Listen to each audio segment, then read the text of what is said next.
One of these three women worked as a writer for Roseanne Barr and lived to tell about it. Number one, what is your name, please? My name is Barbara Klaus. Number two. My name is Barbara Klaus. Number three. My name is Barbara Klaus. Only one of these people is the real Barbara Klaus, and is the only one sworn to tell the truth.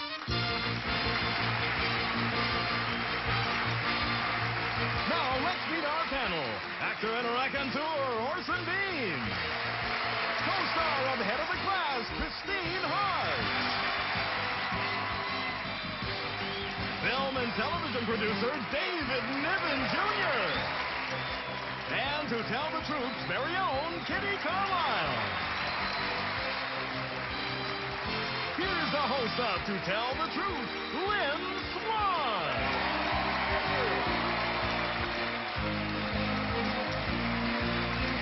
Thank you very much. Glad all of you are here out in the audience today, all of you at home. And good morning again to our wonderful panel. Oh, thank you, thank you. Let's get right to the story presented by our first team of challengers, all three of whom claim to be Barbara Klaus. Here's her story. Please read along with me. I, Barbara Klaus, worked as a writer for TV's raunchiest lady, Roseanne Barr.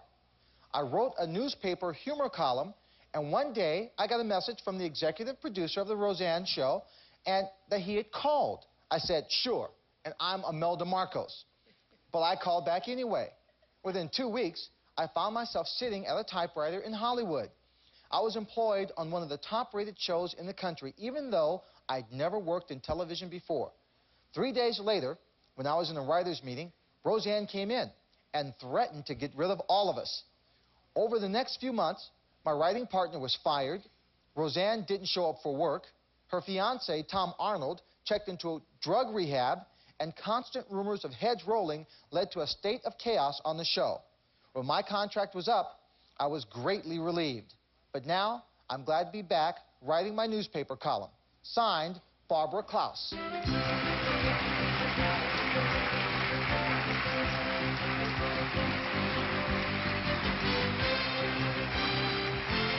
We'll find out more about this primetime survivor right after this. Welcome back, everyone. Okay, panel, these three people claim to be Barbara Klaus, writer for Roseanne Barr. Kitty, we'll start the questioning with you. Thank you. Number two, what was it about your column that made you attractive for this show, to write for Roseanne Barr? The general style. Number three, was your column funny and ironic, and that was why it was good for her? It was a comedy that I write every other week. Number one, where is your column? The Pittsburgh Press. And, oh, really? Number two, what was happening all this time when things were going badly? Well, it was a very uncertain atmosphere to work in. There were rumors of firing. Number three, did you ever get to meet her? Oh, yes. And was she nice? Yes and no. Both. Thank you. David. Thank you. Number one, why did Roseanne come charging in that day and threaten to fire you all? She felt that the writers were not paying respect to the man she loved. Number two, how many writers were you? 6. And staying with you, number two, how long was your contract for? Well, it was originally for 7 weeks.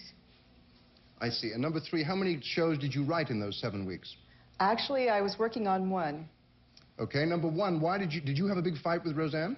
No, I did not. I was at an intern level. So I kind of came in at a point where I wasn't involved in the fighting. Is that like a script doctor? Is that sort of an intern? The bottom of the ladder. Okay. Thank you, David. Christine. Number three, what's the circulation of the paper that you write for? A very large. It's the Miami Herald. Number two, what was your official title when you worked there? Staff writer. And number one, it says that your partner was fired. If you were an intern, what was your partner? Well, we shared the same office space. We were working on different projects, though, so her firing didn't affect me. I see. And number two, when you were hired, who was the exec producer at the time? Jeff Harris. And number three. Thank you. Orson. Well, I can believe it was a nightmare. I get all my information from the supermarket tabloids, but out of that chaos comes the funniest show on the air, in my opinion. Number three, I'm sorry, number two, we got Pittsburgh and Miami. What's your paper? New York Times. The New York Times, you left to work writing for that lady? I didn't leave. I kept writing my column from Los Angeles. Ah, mercy, number two, mercy. Number one, now what was good about it? Did you writers feel a solidarity because you had a common enemy or what? Well, there were dividing factions, but it was like being on a roller coaster, you know. When it was over, you know you've been somewhere. All right. Number three, now, do you believe that the show is as funny as I claim it to be? Yes, I believe so. So, but she drove you a little nuts, right? At times. All right, Orson, thank you. Panel, your time is up. That means it's time for you to vote for either number one, number two, or number three. Our team of challengers will receive $500 for each incorrect vote with a guarantee of $1,000. And if the panel is completely fooled, the team will receive $3,000. So, Kitty, do you think you know who the real writer is? I don't know, but oh, no, I got the wrong one. Wait a minute. Oh, I did it again. There we are. Number one, it came as an intern, and I don't think she came in as an intern. And number two, so she wrote a column for the New York Times. I don't believe that either. And number three said she was nice sometimes, and sometimes she wasn't. And I think that's pretty much the story, so I voted for number three. Okay. David. I believe with some of your reasons. I do, however, also happen to go for number three because number three seemed to be the most sort of bubbly and outward-going and the sort of Roseanne Barr type. Well, I don't know how she's going to feel about that later on, David. Christine. My goodness. I'm terribly torn between number two and number three. I don't know if it were the Miami Herald who would have seen your column and called you up. New York Times made more sense to me. Number three does seem more like the writer type, but I went with number two. Okay. Orson? Well, the New York Times is the greatest paper in the world, but it ain't funny, so I don't... And three, you're beautiful. You don't look like Roseanne Barr, but I like her. Anyway, I voted for number one. I thought it was she when she came out. She looks like a funny dame that could write and make Roseanne Barr laugh. Okay, panel. There's your vote. One vote for number one vote for number two, and 2 votes for number three. Now it's time to find out who the real writer for Roseanne Barr was. Will the real Barbara Klaus please stand up? The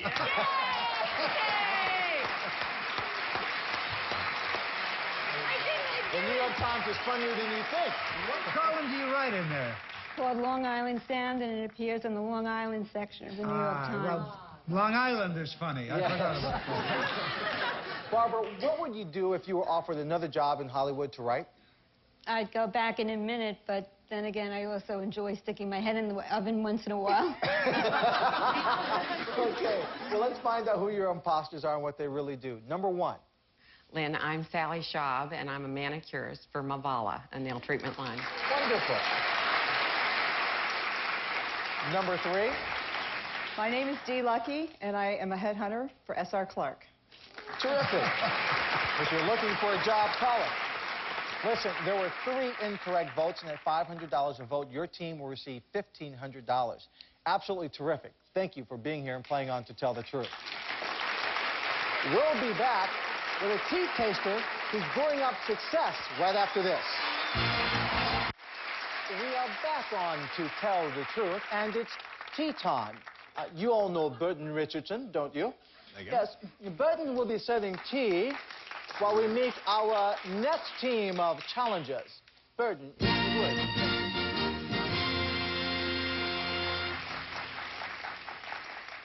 Number one, what is your name, please?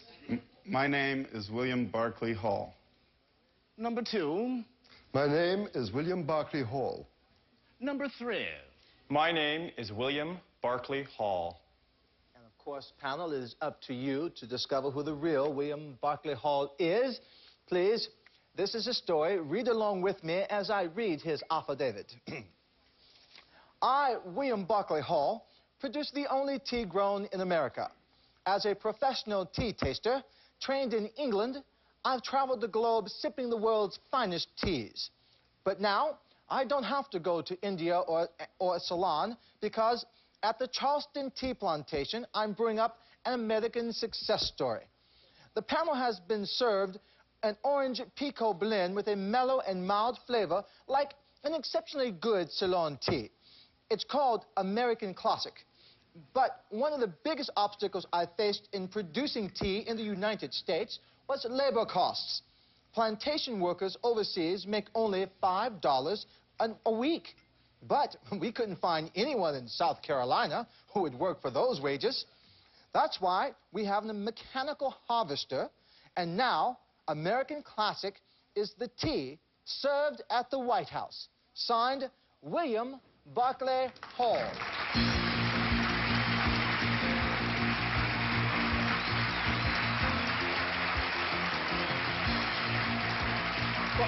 Well, David, what do you think of my accent? I think it's just dreadful. Thank you. Well, in that case, we'll start with Orson Bean. Thank you, Sir Lynn. Pity we lost India. Huh? Yes, it is. Well, now, the plantation workers overseas only make $5 a week, so you use a mechanical harvester, number 3. Now, you keep this up, and those poor people won't even be making the $5. What is a mechanical harvester? What is it? How does it work? Essentially, what it is like a big hedge clipper. It's sort of like a mix between a cotton picker and a tobacco harvester. Mercy. Number 2, what is Ceylon now called these days? Sri Lanka. Sri Lanka. And number 1, I would think that the climate in South Carolina would not be the same as Sri Lanka and India. How do you adjust for that? Well, the temperature, what tea adores is high temperature and high humidity, which Charleston definitely has. Oh, it does. Oh, mercy. Mercy. Thank you, Orson. Christine. Mercy. Mercy, Christine. Number 1, what type of soil do you need to grow the tea? Basically, you need an acidy soil with good drainage. It has to have good drainage. Number 3, it said that you were trained in England. Is there like a tea tasting school? Actually, what it is there's an apprenticeship that you go through. Number 3, how did you decide to grow tea in America? Well, mainly it's the only place where this tea plantation was the only plantation in America, and I wanted to tap this market. I see. Number 2, what is the biggest seller in America? What flavor?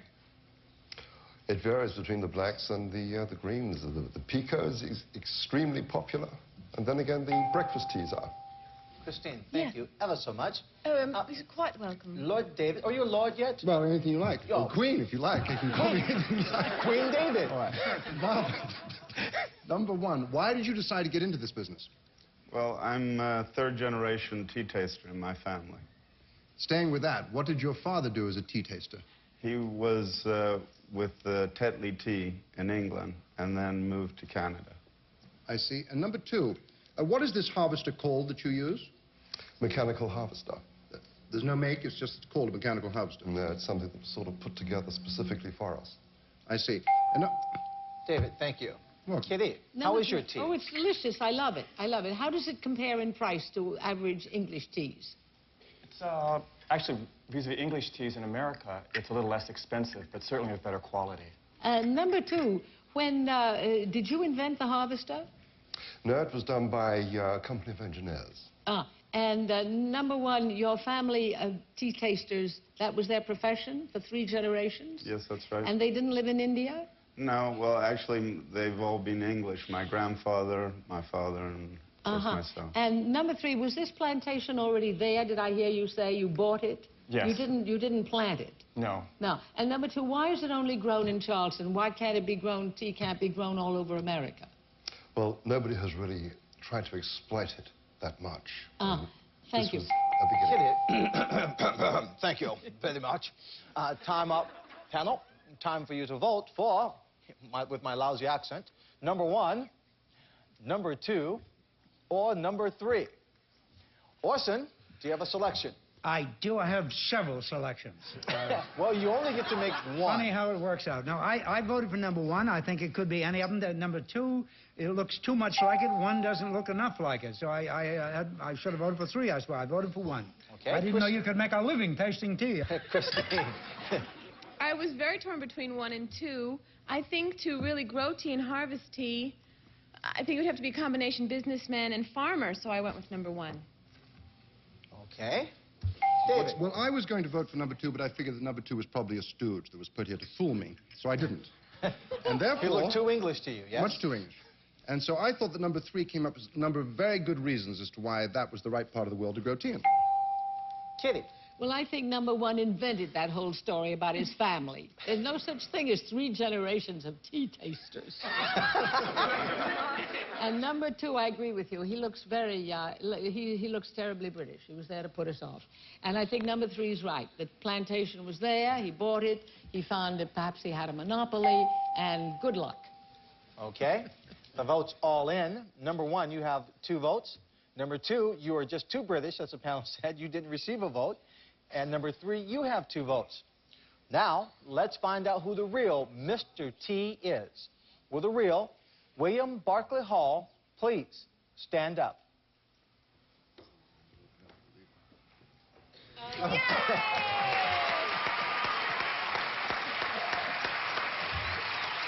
William, three generations of tea tasters, Kitty. No such thing, eh, Kitty? No. How large is your plantation? Well, we have 127 acres of land, but only 40 acres of mature tea, because it takes 3 to 4 years before that plant matures for harvest. I see. Let's meet your imposters and find out what they really do. Number 2, your name? My name is Harold Harris, and I'm a consultant for real estate investments. Terrific. And number 3? My name is Rodney Nelson, and I'm an opera singer. An opera singer. Well, there were 2 incorrect votes for your team, so you will receive $1,000. You did a terrific job. Thank you very much for playing on To Tell the Truth. We'll be back to play one-on-one with someone from our studio audience right after this. It's time to play one-on-one with someone from our studio audience. Burton, who do you have for us? Well, then today, perhaps joining us for a spot of tea all the way from Los Angeles, California, we have Laura McGraw. Okay, Laura, welcome. Thank you. Laura, you're going to meet a gentleman in playing one-on-one who has 2 stories. Please welcome Arthur Sugarman. Arthur, come on down. Now, Arthur is going to tell you 2 stories, only one of which is the truth. You spot that story, you win $500. Okay, Arthur, what's your first story? I created unique trading cards. They're like baseball cards, except they feature pictures of well-known rabbis. Now, that may or may not be the truth. Arthur, what's your second story? I am a dialect coach. I teach people how to lose their New York accent. Okay, panel, you know the routine. You're going to help Laura win $500. 1 question for each story. Kitty, the rabbi story. Thank you. Rabbi Sugarman, how many well-known rabbis are there? Well, there are very many. There are over 100 put out so far. David. Who is the most well-known rabbi? Rabbi Moshe Feinstein. Christine. What makes a rabbi well known? His expertise in areas of Judaism.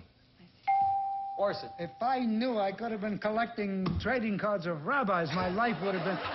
Now, are some more bad? Can you get 2 slow-mos for a... I mean, is there a different value to these cards? Like with baseball cards, you can get, you know... There's not a different value. The children do trade them to collect whole sets, although adults usually don't want to trade with their friends. Okay, Laura, you heard the first story. Now, here's the second story, the dialect coach. Rabbi Sugarman, would you pronounce the word third, T-H-I-R-D? Third. Thank you. David. I think New York accents are perfectly charming. Why do people want to lose them? Well, I live in Baltimore, and a lot of New Yorkers come down to the Baltimore-Washington region in order to get government jobs. A lot of times they need to lose their accent. Christine. What other dialects do you help people with? Well, in Massachusetts, there's a distinct dialect as well as from the South. Orson. If a rabbi from Massachusetts came to you, could you make him sound like Baltimore? Most rabbis don't usually want to change their form of speech. I should think not. Okay. Laura, you're at the cross-examination. Does he produce the rabbi cards, or is he the dialect coach? I think he's a dialect coach because I've never heard of the rabbi he mentioned, and I think I might have heard of him, so. Okay. Arthur, what is your true story? To tell the truth, I created the rabbi cards. I'm sorry, Laura, but we do have a nice gift for you. Thank you. Thank you. And Arthur, we have some of the cards. Would you hold them up? Would you trade a few with us? Oh, Okay. my God. Now, right there in the center is that most famous rabbi card. Why is that the most famous again? How his overall kindness to everyone that he met, as well as his expertise in Jewish law. Well, we hope the cards take off and you make a lot of money, and that they're as popular and as famous as baseball and football cards someday. Thank you. We'll be right back after these words. By the way, those rabbi cards are a non-profit organization. Hey, thank you for joining us here on To Tell the Truth. We'll see you next time. So long. This is Burton Richardson speaking. Millions are on the table in the first televised cash game of its kind. With Daniel Negreanu, Doyle Brunson, and more. High stakes poker. Next Monday night at 9, only on GSN.